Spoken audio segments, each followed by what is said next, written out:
The Kokoomus party faces internal tensions amid accusations of extremism. President Stubb addresses national security and NATO relations. NATO increases Baltic Sea presence amid rising tensions. On November 29, MP Kimmo Kiljunen resigns as chair of Finland's Parliamentary Foreign Affairs Committee.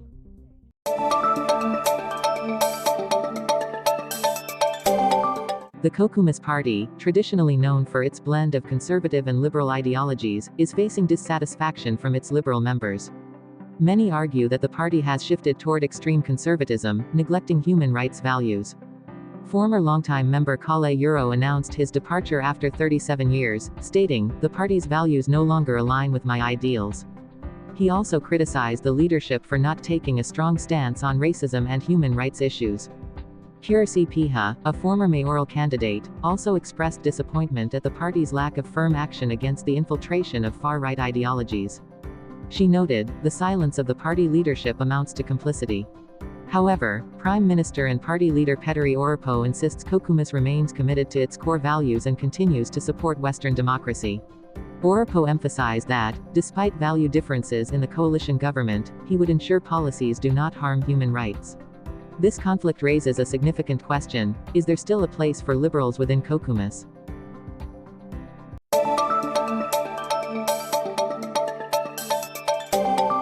On November 30, Finnish President Alexander Stubb appeared on a TV program to discuss national security, the role of anti-personnel mines in defense, and issues related to Ukraine and Russia.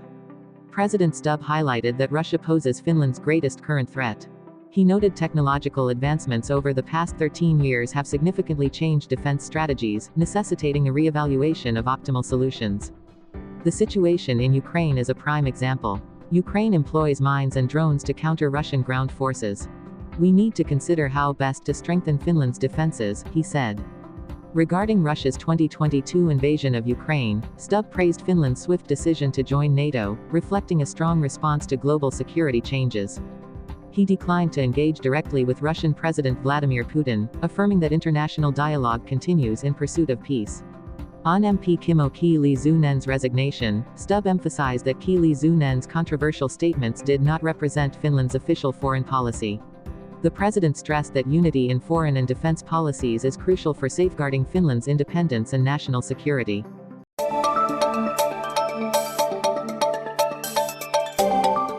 The NATO military alliance has intensified its presence in the Baltic Sea amidst growing regional tensions.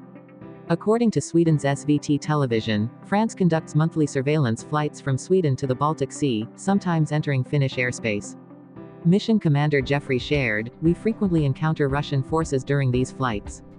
France's Atlantic II surveillance aircraft, equipped with advanced technology, can detect details as small as submarine periscopes. The patrols aim to monitor Russian activities in the Baltic Sea and prevent potential attacks on critical infrastructure. In a recent mission, SVT joined a surveillance flight over the eastern waters of Finland's Åland Islands and Saaristomeri region. NATO's increased surveillance underscores its determination to address security threats in this strategically vital area.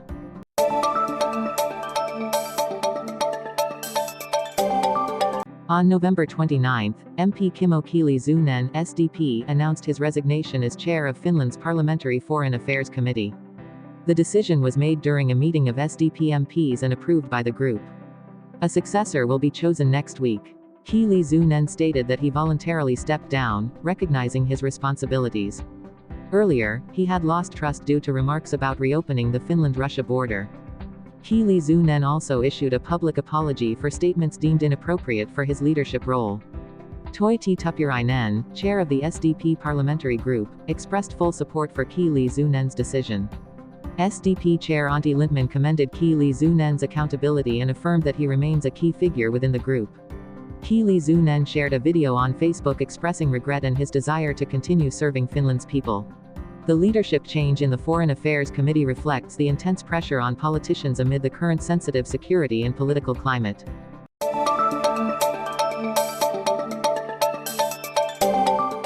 Mari-Leena Talvitie, a politician from Oulu, has been appointed Minister of Science and Culture, replacing Sari Multala, who will assume the role of Minister of Environment and Climate. The decision was approved by the Kokoomus party during a meeting on November 30. Talvitie Air expressed gratitude to her voters and family, emphasizing the role of science in building a better future and fostering societal hope. As the first in her family to attain a university degree, she highlighted the transformative power of education, a lesson she learned during economic hardships as a student. Oulu, her hometown, will serve as the European Capital of Culture in 2026. Talvitie Air noted that culture connects communities through fairy tales, books, art, music, and museums. Her appointment also strengthens Kokoomus's presence in the Oulu region, supporting educational and cultural policies for the upcoming term.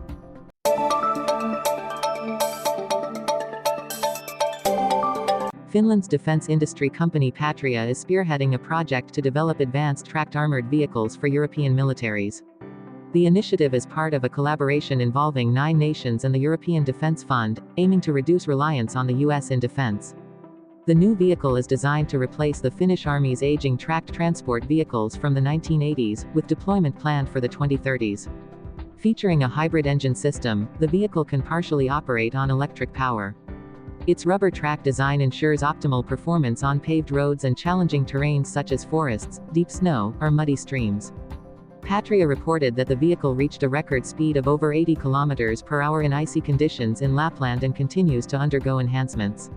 Advanced sensor and radar systems are being developed to enhance defense against drones. The European Defence Fund has invested €95 million in the project, with participating nations contributing an additional €19 million.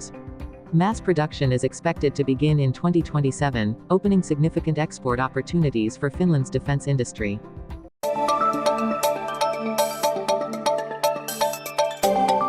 On Saturday afternoon, a military truck belonging to the Finnish Defence Forces was involved in an accident on Highway 18 near Vaatiskylä, Multia. The truck skidded off the road and overturned, carrying 6 people. 2 conscripts participating in the Karelian Spear exercise were trapped and sustained minor injuries. Rescue personnel promptly freed them and transported them to the hospital for treatment. Due to the accident, a section of Highway 18 between Vaatiskylä and Saikonjoki was temporarily closed to facilitate rescue operations and vehicle removal. The accident is believed to have been caused by slippery road conditions due to snowfall and temperatures around 0 degrees Celsius. Authorities are continuing to investigate the incident.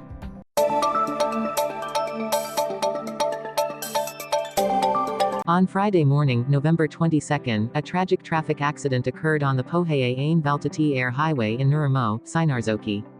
A car carrying 5 passengers suddenly lost control, skidded sideways, and collided forcefully with a van. As a result, 2 children lost their lives, and another sustained severe injuries and remains in critical condition. Police reported that the accident happened during adverse weather conditions with snowfall and slippery roads.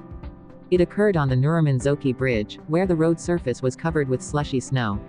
Schools and organizations in Kauhava, the victim's hometown, held moments of silence and organized psychological support sessions. Jana Heikkilä, Kauhava's Director of Education, emphasized the importance of solidarity in overcoming this loss. Police are investigating the cause of the incident and have appealed for witnesses to come forward with information. Local and regional organizations are also providing crisis support and counseling to residents.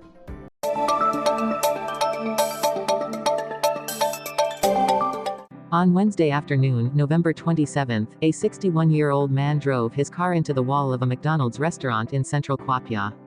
The accident occurred at 4 p.m., but fortunately, no one was injured. Police stated that the driver, a North Savo resident, is suspected of driving under the influence and causing a serious traffic safety hazard. He was arrested, and the incident was confirmed to have been captured on surveillance cameras. At the time of the accident, there were around 10 customers and staff in the restaurant. Although the glass windows shattered and the car was heavily damaged, no one was seated near the windows. The restaurant closed for an hour to clean up the scene and reopened shortly afterward. Areas near the windows will remain cordoned off until repairs are completed.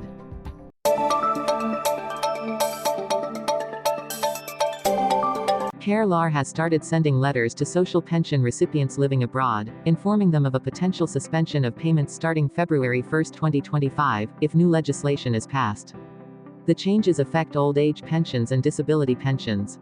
Letters have been sent to residents in the EU, EEA countries, Switzerland, and the UK. Most of these pensions are modest, under €200 per month, but for many, particularly older women, they are a vital source of income. According to Care Law, pensions will be reinstated if the recipients return to Finland. However, no replacement support will be provided if they remain abroad. The Suomi Sura organization is advocating for extended preparation time and a more thorough assessment of the new law's impact.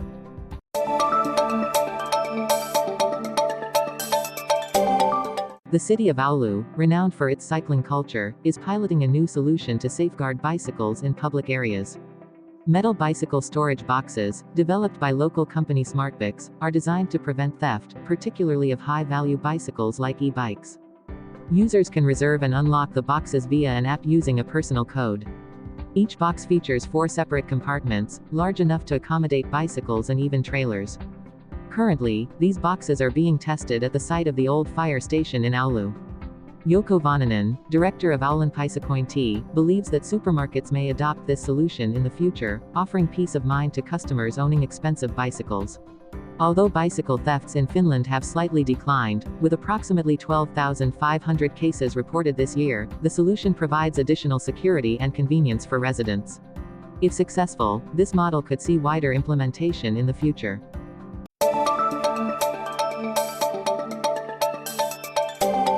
Finland does not support Hungary's proposal, as current EU president, to require digital platforms to scan private messages for content related to child sexual abuse material.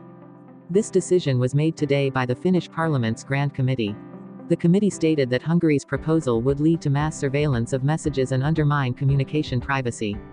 Consequently, Finland opposes the mandatory requirement for platforms to detect and block violating materials.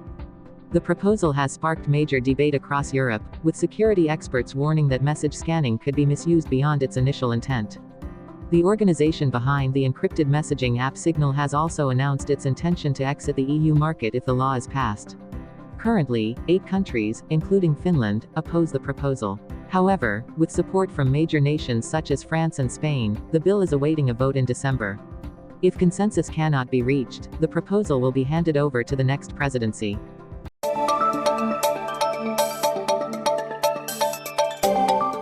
Finland currently has at least 8 different parking payment apps, but none of them cover all parking zones, making payment processes complicated and inconvenient for users.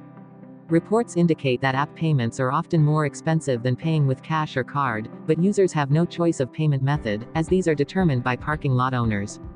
At some new parking areas in Jyväskylä, payment can only be made via card or the Movie app. Statistics show that over 2/3 of parking in Jyväskylä is paid for via apps, especially in roadside parking areas. However, users have expressed frustration with the variety of apps, calling for a unified system for all parking areas. Experts predict that, in the future, multiple apps may become usable at the same parking locations to meet user needs and increase convenience.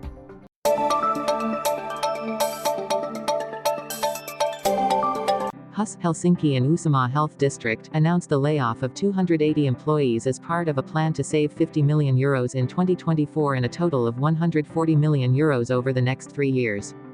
The staff reductions follow the conclusion of cooperative negotiations, resulting in a total annual work hour reduction equivalent to 778 full-time employees. The affected roles primarily belong to administrative and support services, representing 5.2%, with 170 employees being laid off. The healthcare staff is less impacted, with a 2.4% reduction in nurses and 0.6% in doctors. Leaders will also take unpaid leave for 1 to 2 weeks next year, and a hiring freeze will remain in place until the end of 2025. While HUS emphasized efforts to limit the impact on patient care teams, labor unions like TEHI and JHL warned that the cuts could compromise patient safety and increase pressure on remaining staff. TEHI chair Milariikka Ritkanen even announced plans to file a lawsuit, alleging the layoffs violate labor laws. HUS CEO Matti Bergendahl stated that these measures are necessary to address the financial deficit but assured that patient safety remains a top priority. Citizens and medical students worry that reduced resources may lead to longer treatment wait times and affect training quality. HUS noted that optimizing technology and restructuring tasks will help mitigate negative effects, though unions and patients remain skeptical of these measures' effectiveness.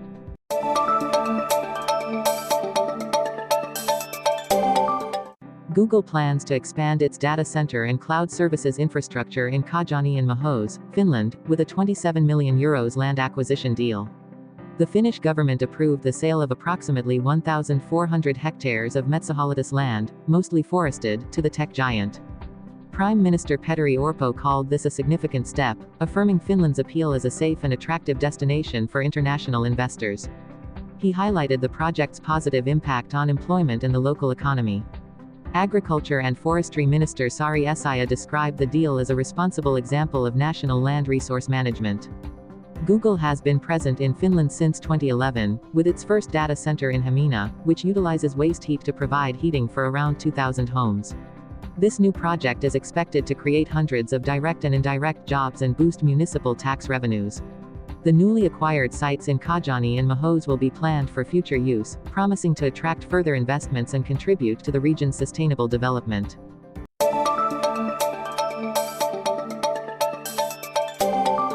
The Finnish government has proposed shortening the negotiation period for workforce reductions from 6 weeks to 3 and exempting companies with fewer than 50 employees from the scope of the cooperative law. Labour Minister Erto Satonen explained that the aim is to reduce administrative burdens and promote employment in small and medium-sized enterprises.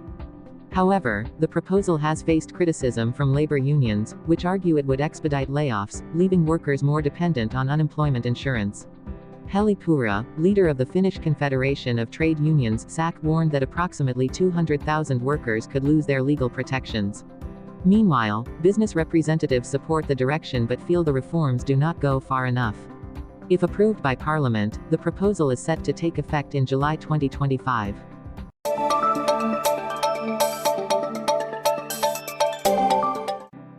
Starting January 1, 2025, all TE employment service centers in Finland will be dissolved, with their responsibilities transferred to 45 new employment regions established by local authorities. This change will affect 4,400 employees, many of whom may need to relocate. Kari Riponen, a union representative, noted that most current TE employees work in major cities, but the new model requires services to reach all regions, necessitating moves to smaller municipalities. It is estimated that 80% of employees will be reassigned based on personal preferences. Restructuring negotiations will begin early next year to design the new organization and define job roles.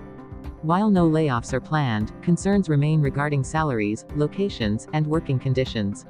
The timing of the transition is challenging, with rising unemployment rates. For instance, in the Pirkanmaa region, workloads and customer numbers per employee are increasing rapidly, posing significant challenges for the new system.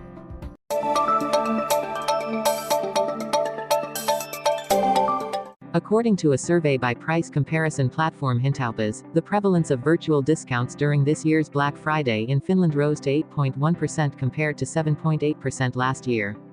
This practice involves inflating product prices before the sale campaign to create the illusion of significant discounts.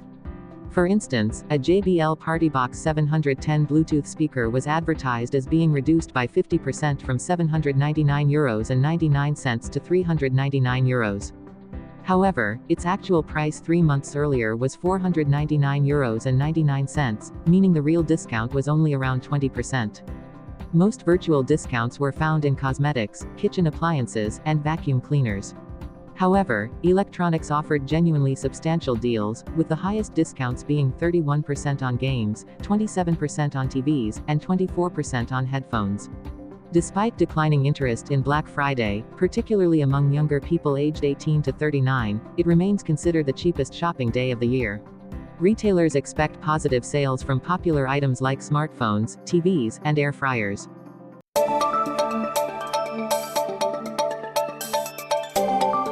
Debt among young people in Finland is increasing rapidly, with the number of bad debt cases in this group tripling over the past 4 years, according to credit management company Intrum.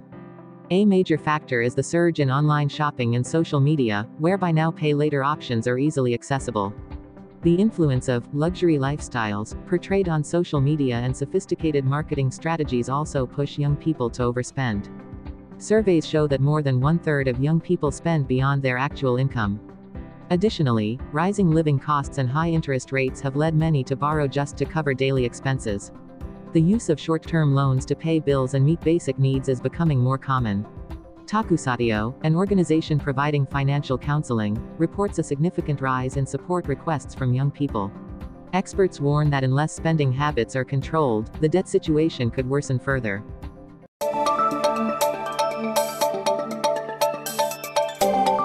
Finland's new national dietary guidelines emphasize a plant-based diet. Citizens are encouraged to consume more vegetables, fruits, whole grains, and legumes. Specifically, vegetable intake is recommended at 5 to 9 servings per day, equivalent to 500 to 800 grams. Whole grains and legumes have been quantified for the first time, with recommendations of 90 grams and 50 to 100 grams daily, respectively. The guidelines advise reducing meat consumption, especially red and processed meats, which are associated with increased cancer risk. Red meat intake is limited to 350 grams per week. While dairy remains part of the guidelines, the recommended amount has been reduced to 350 to 500 grams daily, with a preference for fortified plant-based alternatives. Fish consumption is advised at 350 to 500 grams per week, focusing on sustainable and fatty fish varieties. Additionally, reducing salt intake to below 5 grams per day is highlighted as a key goal. These recommendations aim to promote both health and environmental sustainability.